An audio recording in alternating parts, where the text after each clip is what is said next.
Hindi ka naging bato. Mas malinaw ka lang ngayon kung sino ang pwedeng manatiling malapit. Dati, mabilis kang magbigay ng space kahit hindi pa sigurado kung iingatan ka. Ngayon, iba na. Hindi dahil naging harsh ang puso mo. Mas alam mo na lang ngayon kung anong klase ng closeness ang hindi na healthy para sa'yo.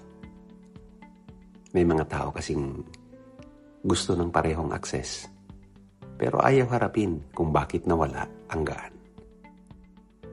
Gusto nilang bumalik sa dati nang hindi inaayos ang dahilan ng distance.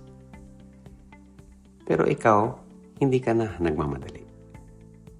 Kasi ngayon, alam mo na, ang access, hindi lang hinihingi, pinangangalagaan.